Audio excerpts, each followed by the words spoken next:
Yan mga kaibigan, mga kabi. Ito yung mga full gold guppies natin. Bagong hango lang natin to. Dun sa kanilang lalagyan.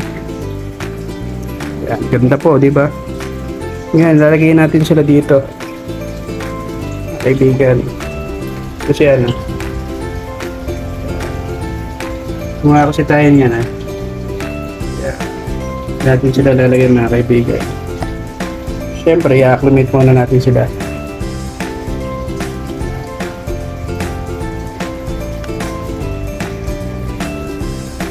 Yan mga kaibigan, bali nag-out tayo nito tryo o kaya pair.